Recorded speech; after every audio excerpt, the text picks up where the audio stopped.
Hi.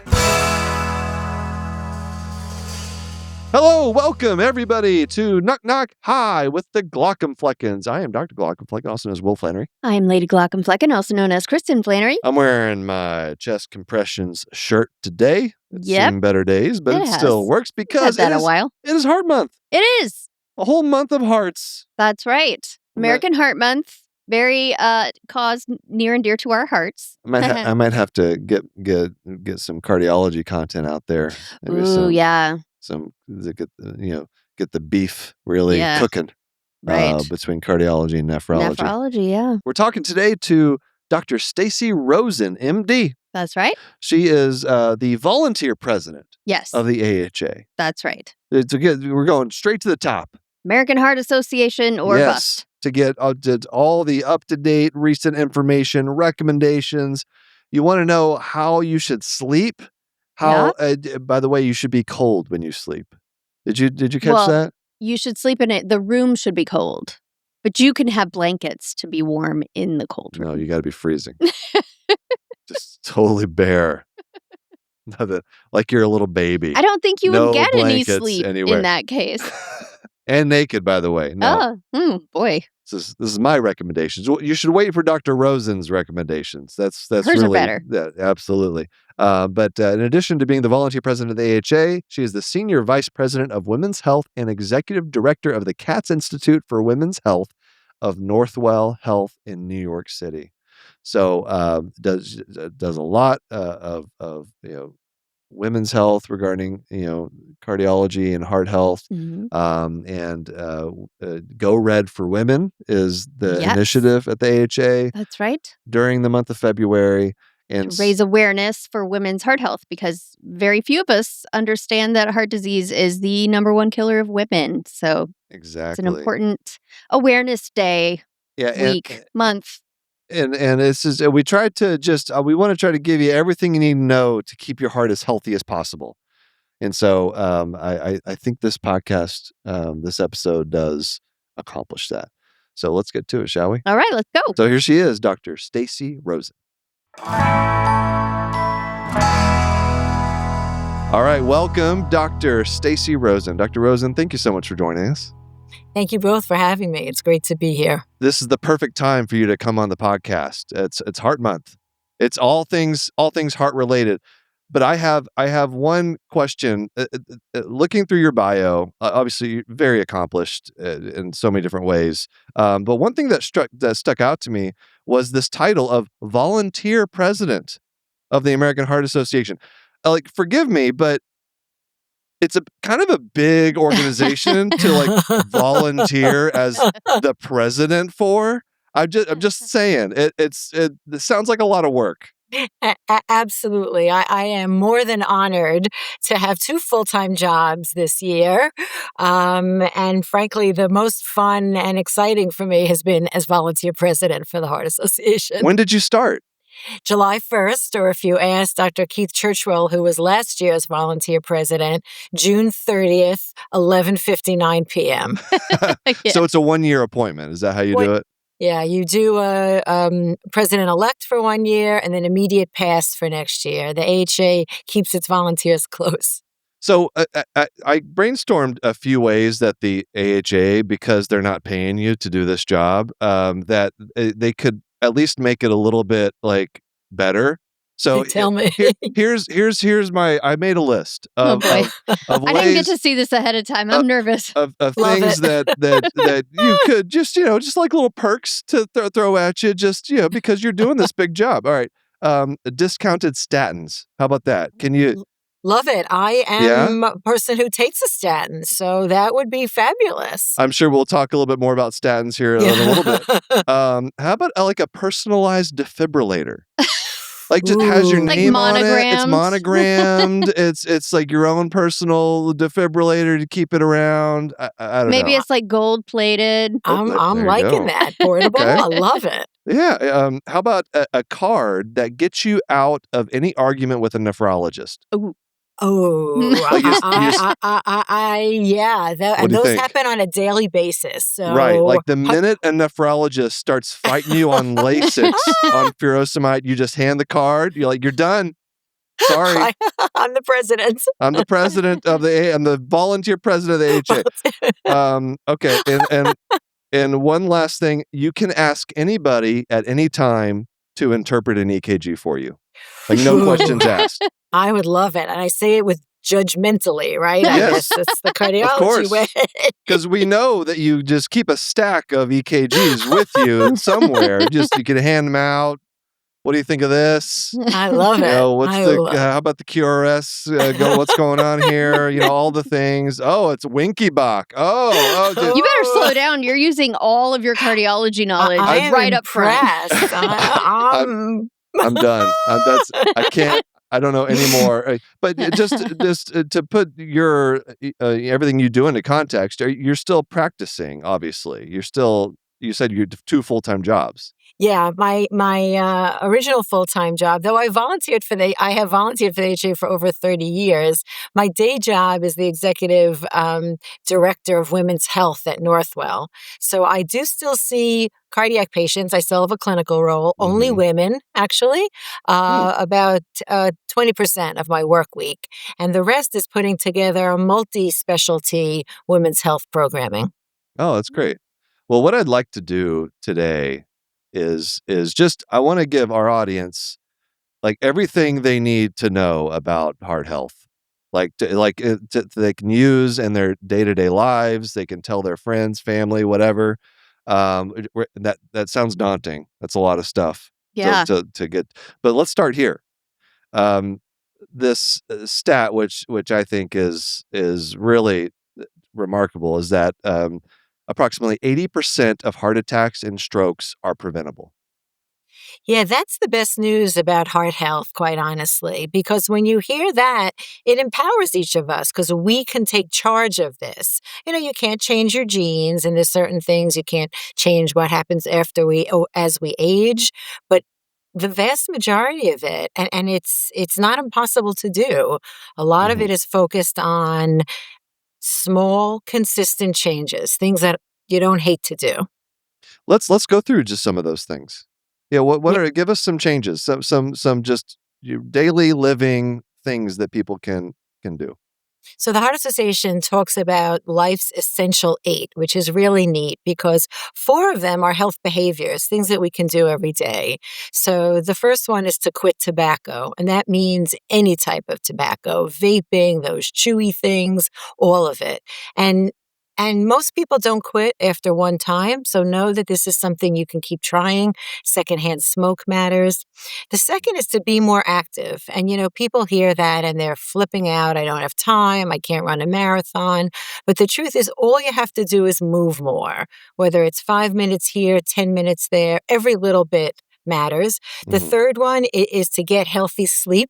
We all used to think it was a badge of honor or courage or whatever to not so I don't sleep. I get up at 4 a.m. That is really bad for your heart and your brain.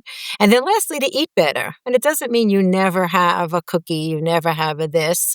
It means that you make smart choices. So those are the 4 behaviors.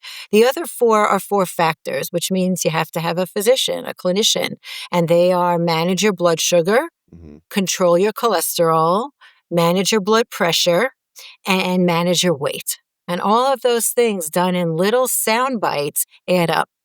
I want to dive into a couple of these points. One being diet. Yeah. This is I feel like there's a lot of information out there on social media, a lot of misinformation. Like sure. People are getting all kinds of recommendations, different diets, different things to do, different things not to Supplements, eat, things they should eat. Yes. You should have 1,000 grams of protein every day. Just all kinds a million. Yeah. Right. So help us parse through some of this information. What are some like real evidence-based like diet recommendations? No, thank you for that, because the AHA has been focusing on food as medicine and the importance of what we put in our mouth for decades, truly.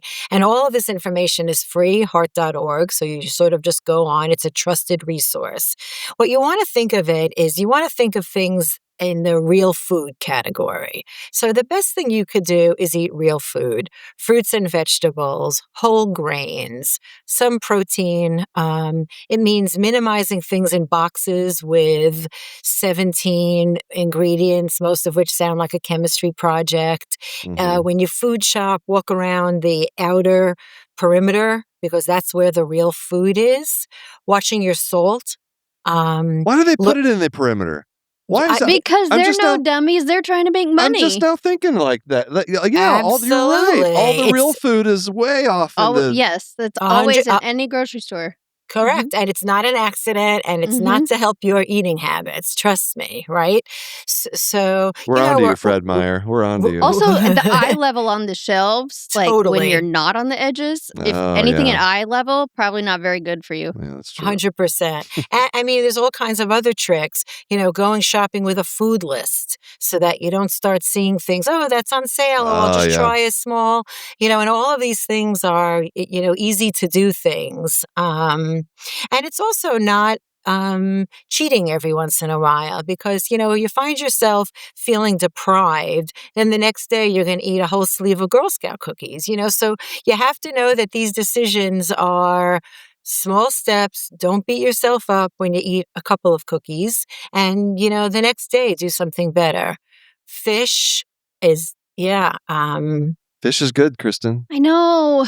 It's hard, I know. I have a really aversive reaction to fish, and I wish that I didn't because it has so many good nutrients. You wish you could eat more fish. I wish for fish. Maybe you could find one, some are meatier, some are squishier. You find Dr. Rosen. None of the above, Dr. Flattery. Don't even. We won't go there. Don't even. It's a waste of everyone's time. You don't. 15 years of marriage and not a single. We can't even have it. We can't even cook it in the house without I have sending her away. Just can't, gag reflex to it. So it's hard. But it's in thinking about this, like there's so many factors working against us to make these decisions, right? Like we were already talking about with I think you're 5'2" and a half. Our eye level is different. Yeah, so Oreos are right about at the 5'2" level. Yep. So what are you and then do? the kids sugary cereals right at kid eye level. Right. Yep. But then going to some of the other recommendations, sleep. Yeah, that's another big one that people are talking about more. And the fact I'm sure it doesn't help that right before we all drift off to sleep, we have a phone in our hand, in our face that has all the world's information in it. I can't think that that's a good thing. And so, in terms of getting better sleep, maybe have your phone in a different room. I don't know.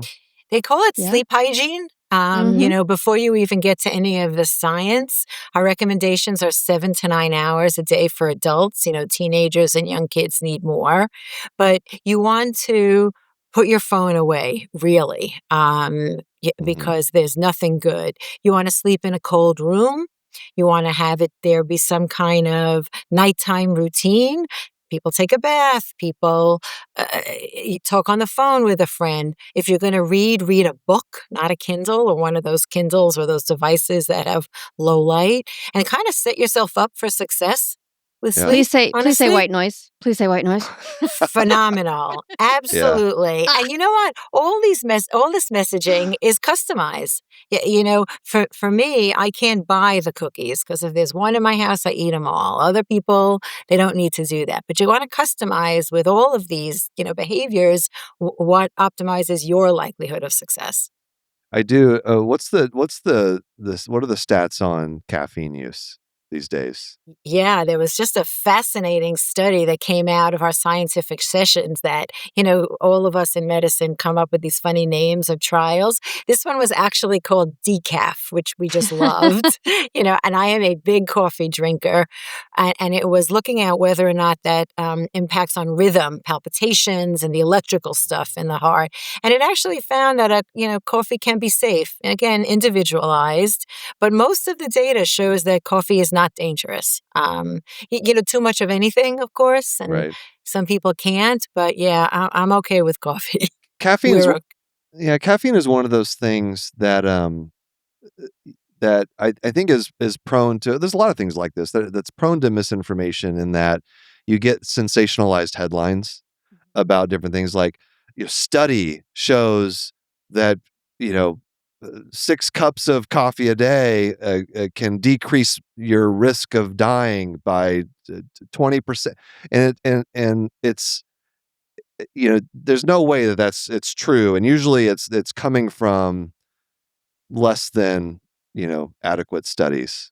I don't know. Yeah, but no, for sure. And the headlines, every time I see the headline, any of us should then sort of go behind, because sometimes under those headlines was, tested in 2 male rats in Yeah. Right. Asia, Yeah, right? exactly. And so, quite frankly, thank you for all that you guys do to, kind of dispel some of these headlines that make people make decisions and changes that were not good studies, weren't studied on people or people like them. And yeah, it's hard to get through the noise Does the sometimes. AHA have a place where you can find that kind of like most up to date recommend? I assume you do.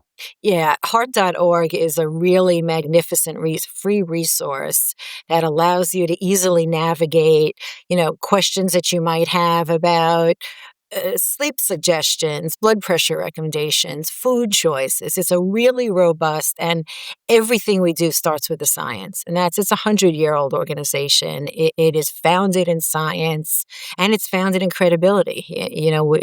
Talking with a trusted voice is how we've been around for 100 years. Hmm. I wonder who the first volunteer president was 100 years ago. I have no idea. Carl Wiggers, maybe? I don't Oh, know. way before Carl Wiggers. Wow. It started with 6 male cardiologists in Chicago in 1924, though there was a female nurse from New York City who was kind of some of the, strength behind the face of these 6 men. So Yeah, tell me about it. please. Kristen, I am the 12th woman in 100 years, so we have some work to do. Yeah. Congrats. So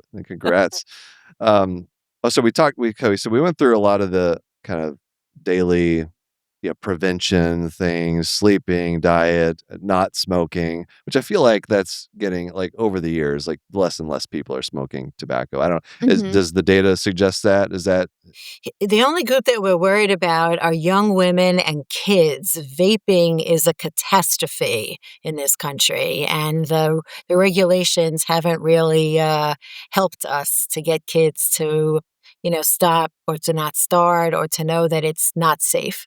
what? Yeah, I think Yeah, public perception is like, this is the safer alternative, but Absolutely. it turns out maybe not. very Yeah, good PR campaign on behalf of tobacco to make that happen. But 100%. unfortunately, um, what kind of things are you guys doing to combat the vaping?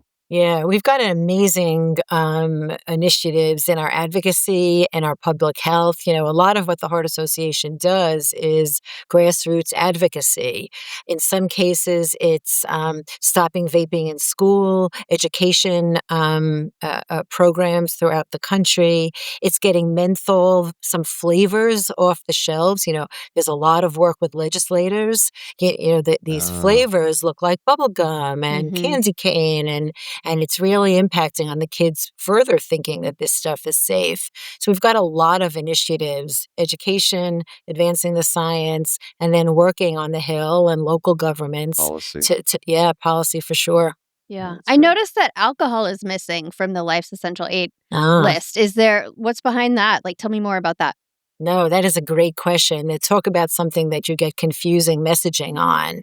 So, in the past, there had been some thought that some amount of wine or alcohol could actually be preventive. And there was some data, some of it was old. And as the data became more advanced, we realized that it's probably not protective. And then it became the question of, is it dangerous? And there is still a lot of science that suggests that small amounts may not be dangerous for heart disease. It may be less than optimal for certain cancers. So I think the question is out. I always tell patients, don't start if you don't. In other Right. words, if you think this is going to be protective, it's not. And small amounts for women, it's less than a glass a day. For men, it's less than 2 glasses. And, a glass has definitions. It's not, Sure. enormous amounts of alcohol. I think the most important thing is for us to be consistent that it's not protective against heart disease. That's a good, yeah, because I definitely, Don't Yeah, start. sometimes in the news you hear that I've Right. red definitely wine heard at that. dinner Glass- or yeah. whatever. Mhm. But Yes. if you choose not to drink, like you're not missing out on anything health wise. You're not like losing out Absolutely on not. any Yeah. benefits. So Yeah. And it's we important. actually have put out a whole bunch of, new policy statements and updates on the science specifically about that. Let's talk about cholesterol. Okay. Another thing that gets mixed messaging a bit. So let's talk about LDL. Is LDL is still like, what's the recent data on LDL and then cholesterol as a whole? Like, what do people need to know about? Yeah. So when you talk about cholesterol, if you do a simple blood test, there's different components and they're just, different particles that together make up cholesterol. There's actually nothing in your bloodstream that's called total cholesterol. It's a math equation. We check different particles and they get stuck into a formula. LDL is the bad cholesterol, and that is the one that is most related to our risk for heart disease and stroke, as well as vascular problems, blood vessel problems in the eye, in the kidneys, in the limbs. So depending on what age and stage and whether you have other risk factors or you've had an event, defines what LDL we're looking for with you. Okay. And there are ways to bring your LDL down if it's too high without medications. But I must tell you, it's difficult if the recommendation is to drop your LDL quite a bit. Okay. Hmm. Yeah. That's why I'm on a statin, quite honestly. Me too. Yeah. I'm on one too. I mean, there's talk. There's talk. Should it be in the water? Yeah, I don't know. Yeah, I have to tell you, what's interesting is that, the There's not really complications. talk, by the way. I was There's not- really no, no, legitimately we- wondering. quite a number of us, certainly my prevention friends, because, doesn't it raise your blood sugar? Well, we've shown that there's a small percentage of people whose sugar may go up, but they were prone to have abnormal sugars anyway, and it's still protective. Doesn't it make your head foggy? Doesn't it cause liver damage? And one by one, each of these concerns has been dispelled.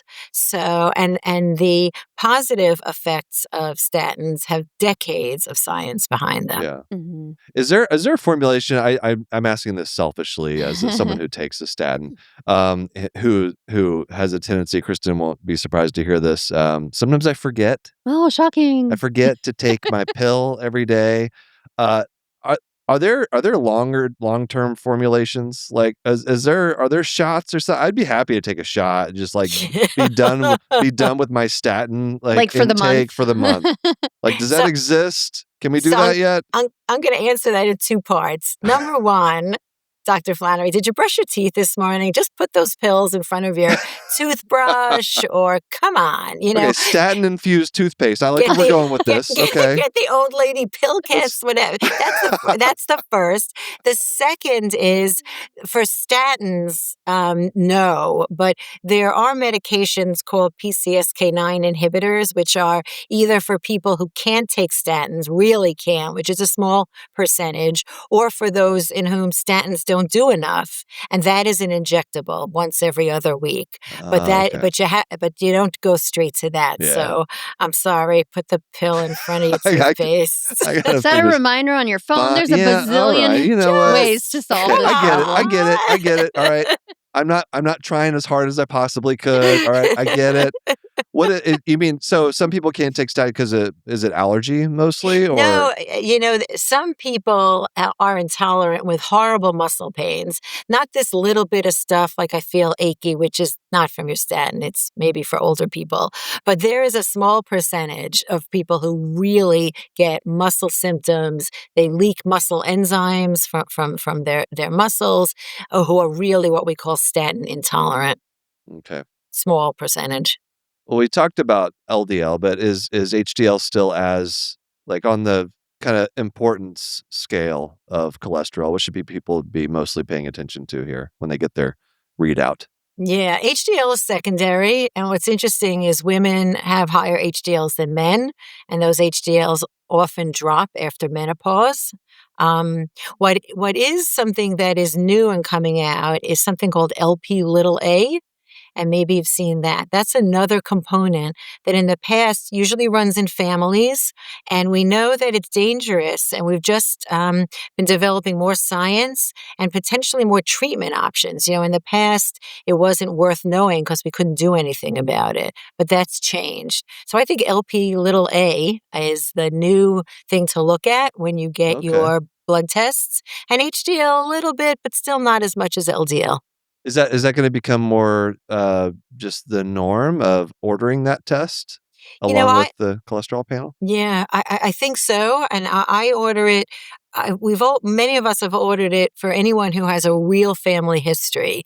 People with heart attacks and their family members in their 40s or even younger. Sorry, excuse me. Sorry. No, I think I need that LP blood little test. a. He had a little tiny bout of cardiac arrest a Yes. few years ago. So. I know. And Dr. Flannery, your wife's my hero. You're fabulous, but your story is remarkable. Thank you. It kind of gives me shivers. So, honestly, I think everyone should have an LP little a once. And you only have to check it once.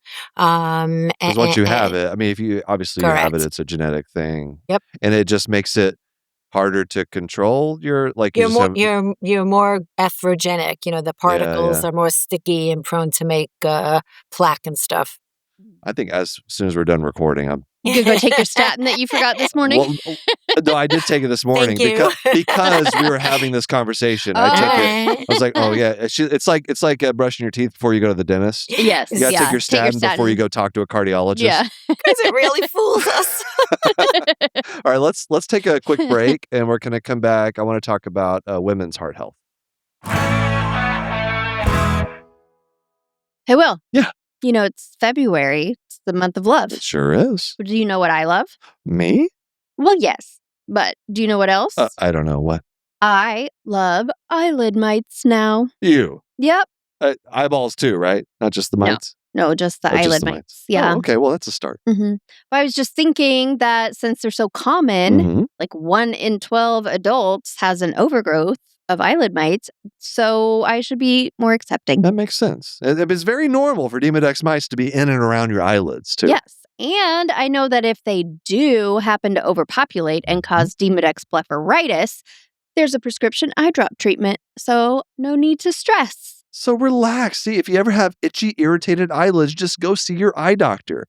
They can examine your eyelids, check for crusties, what we call collarettes. Those are the things that mites leave behind. To learn more about eyelid mites and Demodex blepharitis, visit miteslovelids.com. Again, that's miteslovelids.com to learn more. This ad is brought to you by Tarsus Pharmaceuticals. All right. Again, we're here with Dr. Rosen, Stacy Rosen. So let's talk about women's heart health. Obviously, this is near and dear to your heart. You said when you see patients, you see women talk about women's heart health all the time. This is a big thing. It's important to the AHA as well during Heart Month. And we know that historically, research, trials, it's really been geared toward men, like many things in society. Yeah. But women are generally underrepresented. And that's one thing I actually, because I am an ophthalmologist, I do remember, as we've already said, I've already mentioned all the things I know about cardiology at this point. But one thing I do remember is that, cardiac problems, sometimes they'll manifest differently for women. And so let's just explore this. Like what is different? What do people need to know? What do women need to know? Yeah, no, thank you. This is my life's work. So you imagine all of medicine was set up for men, right? We thought it was mostly male doctors. We thought men and women were the same. We feared that trying to study women, the pesky hormones would get in the way. So we just figured we'll study men, we'll assume women are the same, and we'll treat them the same way. And we realized with heart disease first that that really wasn't the case. I finished med school being taught that women really don't get heart disease until they're either very old or they had very bad diabetes. And then all of a sudden, I'm in training and women are coming in with heart attacks and heart failure and cardiac arrests. And it wasn't until we started looking and realizing that sex matters. Sex as a biologic variable, every cell in your body is either male or female for most of us, XX or XY, and that matters. So the anatomy is different, the mechanisms are different, the presentations can be different. There are some forms of heart disease that women get much more commonly than men, and we don't even understand why, that they get very differently than men. And we fail to to study that for decades. So the Heart Association started a movement called Go Red for Women about over 20 years ago to study this. How do we raise awareness? How do we do better science? How do we legislate and educate? So I think the AHA has really taken the lead because, as someone who does women's health overall, it's the same for the other organs and the other tissues. Women's lungs are different. Women's joints are different. And so we have to study them. Yeah. What can are there any we talked about all those preventive measures. Is there anything specifically different that women should be thinking about versus men? Yeah, for sure. So some of it relates to our women's lifespan issues. So when a girl first gets her period, whether she has menstrual irregularities as a young woman, anything complicating a pregnancy, even if it goes away, hypertension, diabetes, a small for age baby, repeated miscarriages, all the stuff that most cardiologists don't ask women when they come to see us. Then it gets to the menopause age, and there's a whole bunch of different sex-related risk factors and opportunities. And then we get to older women, and even older women have sort of sex-specific issues that are different than men. I hear that specifically fish is very important for women. Like the smelliest fish too. Yeah, and you don't even have to cook it. You could just, Yeah. just on a eat it raw. popsicle stick or maybe, Just I don't know. lick it. Really savor that flavor. Well, I'm Rhyming about fish. Kristen, between the three of us, like you obviously don't have the medical training background. So from the perspective of a woman, a patient, Mm-hmm. What is your understanding of your heart health? And do you feel like you get that when you go to the doctor? Do you get, Well, I've never gone specifically to a cardiologist. Sure. But yeah, I don't know. I have heard things like in the news, right? And that's kind of the extent to what I know as just a general person. What's your understanding of blood pressure? What do you mean my understanding? Like I know what it is. Like what do you I'm curious if you know like what the numbers should be. Like what's the somewhere recommendation? around 120 over 80. I do know that. Me? Okay. Are we accurate? Is that good? So less than 120 over less than 80 is normal blood pressure, right? There you go. So no higher than that. Right. And we actually call elevated, and these are new blood pressure guidelines that came out a few months ago. Elevated is between 120 and 129 over 80.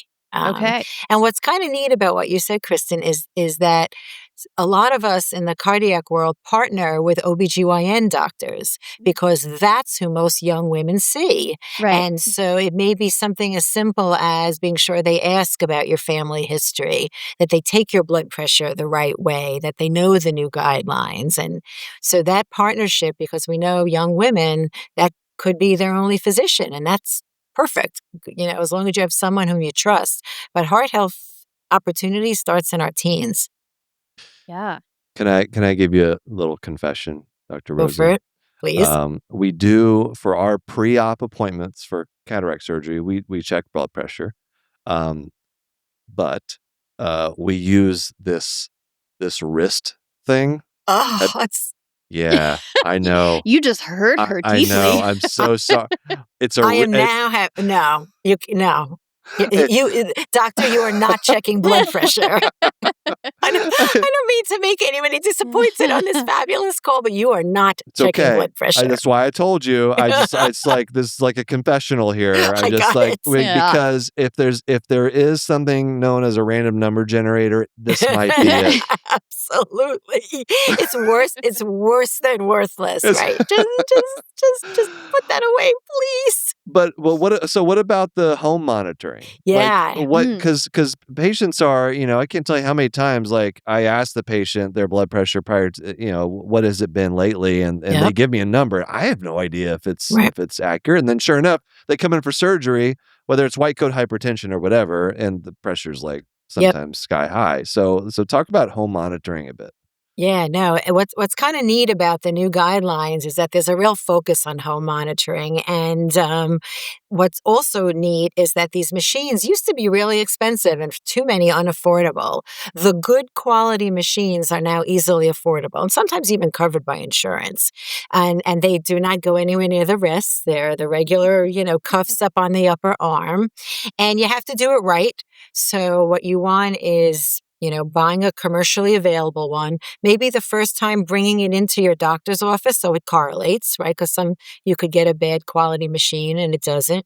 You want to sit in a chair with your back straight, your feet on the ground, put the cuff on and sit for 5 minutes, really just spacing out so you get used to it, maybe a little less anxious. And you also want to check 2 blood pressure readings a minute apart, because maybe the first one is a little high that you're still anxious. And you can do this first thing in the morning, at dinner time. And the home monitoring is where you live, so those numbers are more helpful for us. Right. And they also empower a patient. You feel part of the process as opposed to, being told by the doctor or nurse what to do. Mm-hmm. You hear that? Here's that space out. That means clear your mind. Yep. No. It means don't think can't do about that. anything. As best you can. It's not a switch I have.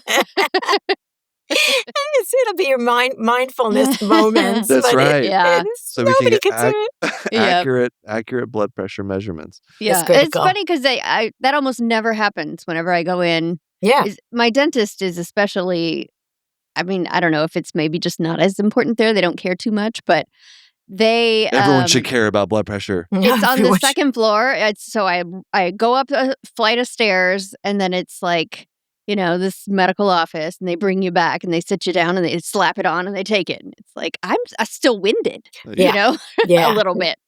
And that's what we get one way or another in most doctor's office. Somebody walks in, your arm's up, it's freezing cold. And that's why, and the science behind home monitoring exists as well, because otherwise we wouldn't be making the recommendations.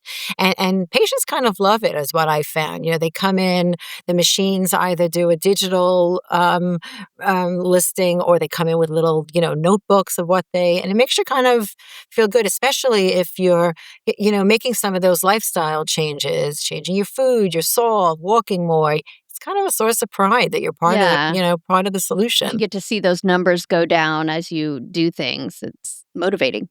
Yeah, exactly. So what I'm hearing though is that the closer centrally to your heart that you can put the cuff, the better. So wrist is terrible, but upper arm is what about thigh?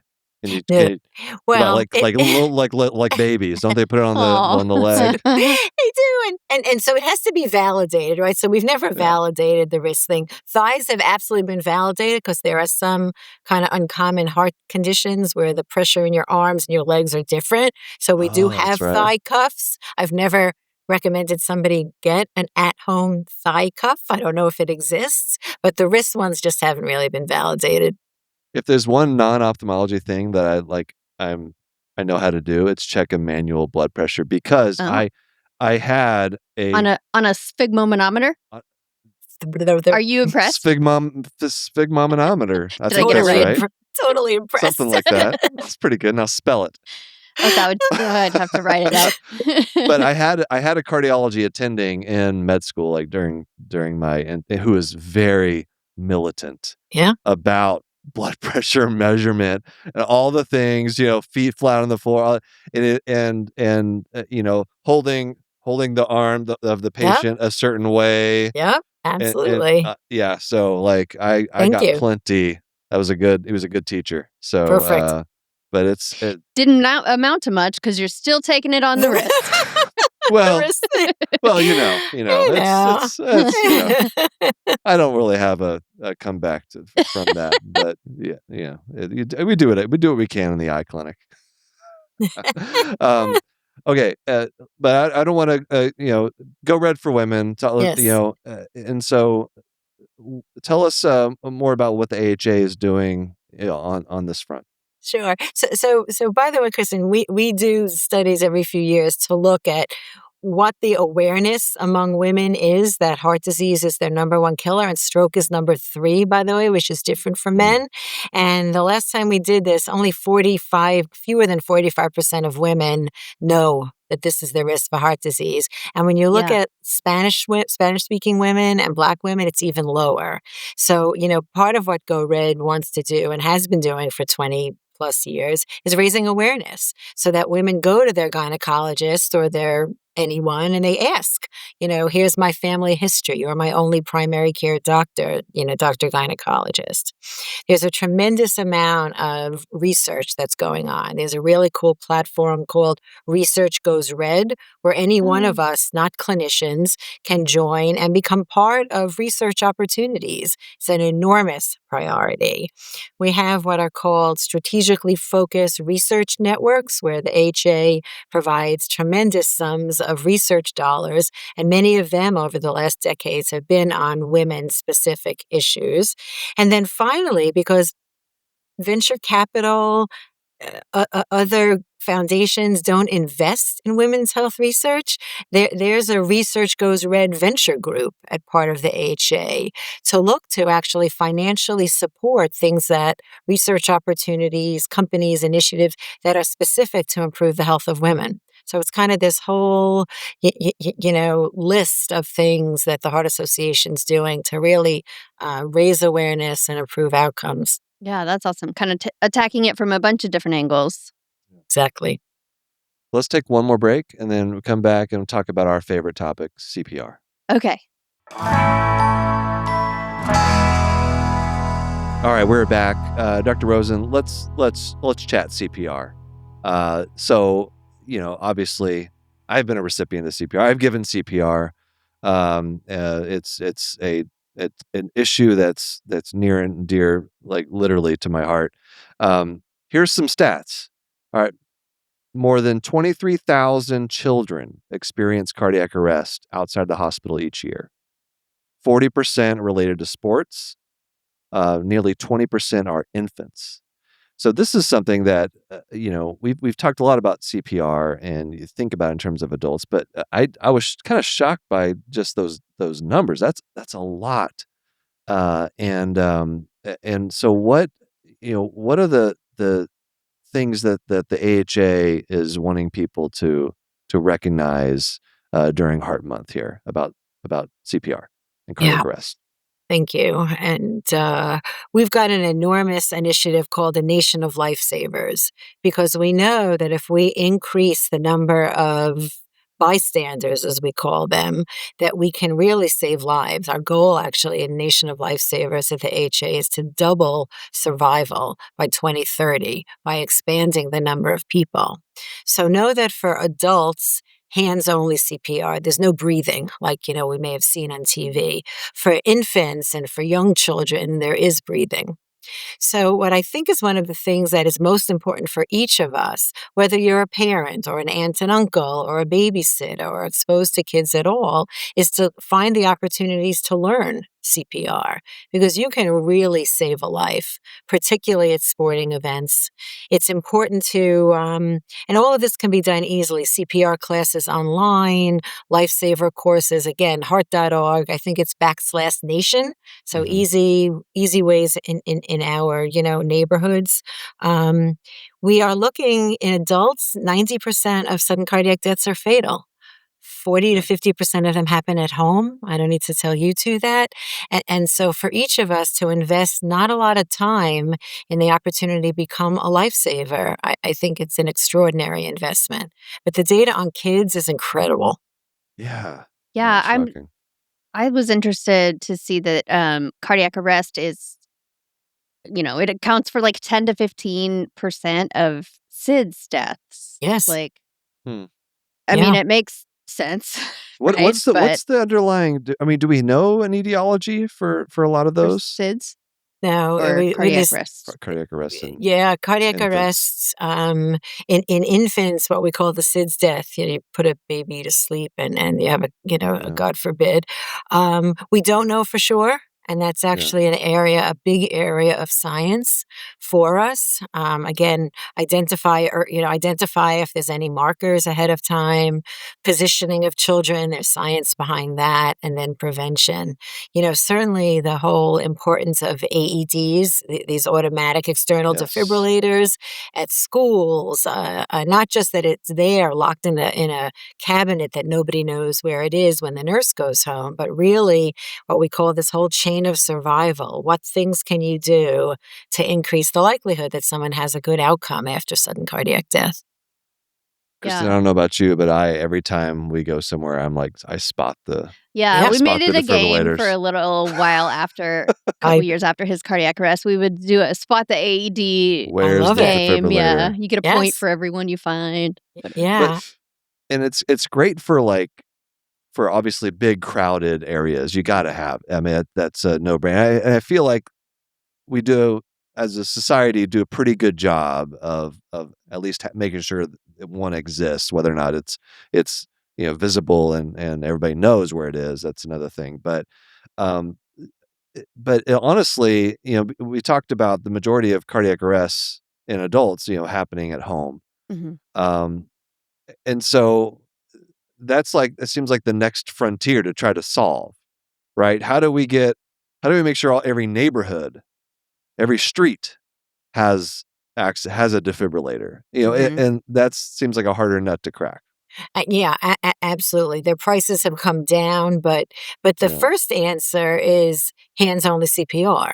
Honestly, because and systems of care in each community is part of the AHA's mission as well, so that a call to 911 gets a quick response and somebody's there with the appropriate devices in the minimum amount of time.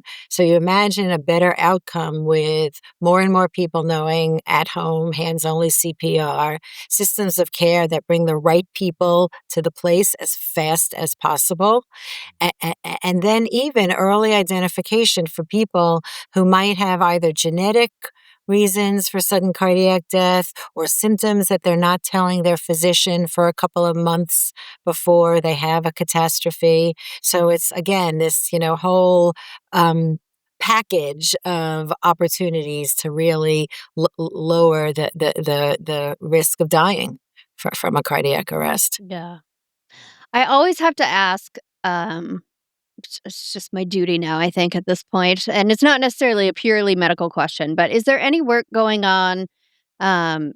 Absolutely 100% people should learn CPR, and it saves lives, and it's a wonderful thing, and I'm glad that I was able to do it and had a positive outcome, no less, but it is the most traumatic thing I've ever done in my life. So, is there any work going on that you know of to, if we're asking people to learn, are we also building in supports for people once they have done what we've asked? No, absolutely. And what it was said is that decades ago, we never thought of that. We never even followed up in an in-hospital arrest when the clinical staff, and then, something good or not good happens and everybody walks away. Right. So the importance of making this a holistic approach is very important to any of us in this field, because you want this to be something that becomes something that others hear about, and it becomes an incentive rather than a disincentive to go and learn. Oh, I heard about the Flannery story. That's amazing. I'm going to call my whole book club and we're going to go to the AHA training center and we're going to do this. So yes, the holistic approach to clinician, lifesaver, all of it. Where I live on Long Island, we have an annual Heart Savers evening, and we bring in all of those who are saved by a bystander, and and it's a celebration, but it's also, an opportunity to, even with a good outcome, how traumatic this is. This is, you have done something that's terrifying. Right. I think you're doing a lot of that work. Yeah, well, yourself. yes, obviously. Kristen's been a big advocate for this idea of co-survivorship of something like that. So yeah. Listen, everything about staying heart healthy and surviving longer and healthier takes a village, right? It's right. Somebody reminding you to eat fish, somebody reminding you to take your statin. Right, exactly. We're all working together to make everyone healthy. Dr. Rosen, I want to thank you so much for joining us. And as we wrap up here, just to let everybody know about Heart Month, the American Heart Association, pretty much every social media platform you can find the AHA.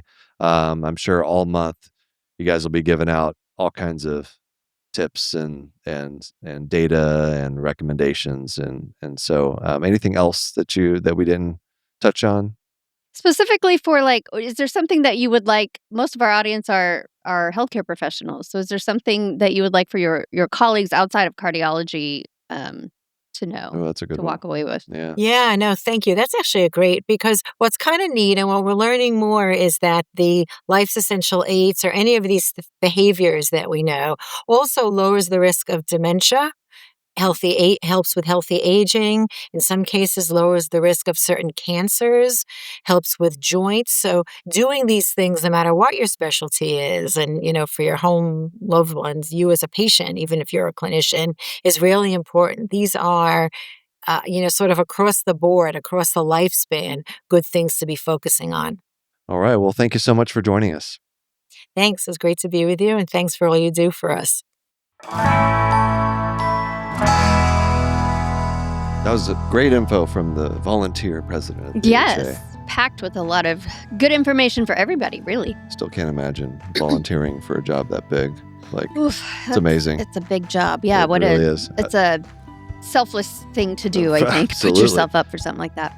So let us know what your thoughts are about the episode. If you have, we'd love to hear your stories about your own heart health, or maybe things that you've done to try to get friends or family members to go get CPR certified, or anything, or to take their statins on a regular basis. That's right. We'd love to hear all that. Eat their fish. You can email us, knockknockhi@human-content.com. Visit us on our social media platforms. You can hang out with us and the Human Content Podcast family, by the way, on Instagram and TikTok @Human Content Pods.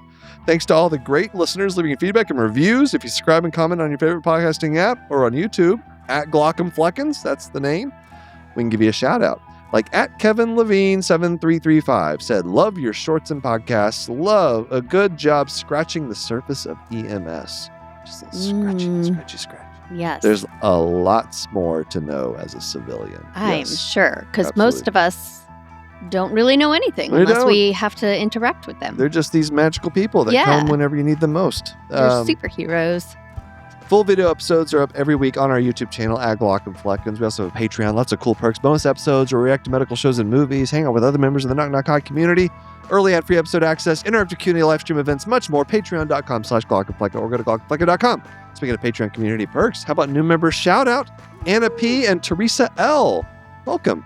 And shout out to the Jonathans, as usual. Lucia C., Edward K., Marion W., Mr. Granddaddy, Caitlin C., Brown L., MP Cole, Mary H., Parker, Muhammad L., David H., Kaylee A., Gabe, Gary M., Eric B., Marlene S., Scott M., Kelsey M., Dr. Hoover, Sean M., Ryan N., Jess K., Hawkeye MD, Bubbly Salt, and Johnny D. Patreon roulette time. Random shout. Someone on the emergency medicine tier. Shout out to Phil R. for being a patron. Thank you, Phil. And thank you all for listening. We're your hosts, Will and Kristen Flannery, also known as the Glaucom Fleckins. Our executive producers are Will Flannery, Kristen Flannery, Aaron Courtney, Rob Goldman, and Shanti Brook. Editor and engineer Stacy Portisa. Our music is by Omar Benzvi. To learn about Knock Knock High's program, disclaimer, ethics policy, submission, verification, and licensing terms, ever release terms, go to glaucomfleckins.com. Reach out to us, knockknockhi@human-content.com with questions, concerns, or fun medical puns. Like over 2 years doing this podcast, not a single person has emailed us about the submission, verification, and licensing terms. It's disappointing. Knock Knock High is a human content production.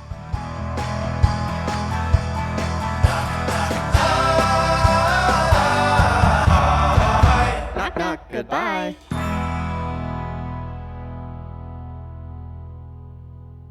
Thanks for watching the episode. You can find more on that playlist over there. If you prefer to listen, or you just had your eyes dilated, you can binge full episodes wherever you get your podcasts. Or join the party over on Patreon, where you get early access episodes, hang out with us, get lots of exclusive bonus content. Hope you subscribe, leave a comment below. Let us know what you think.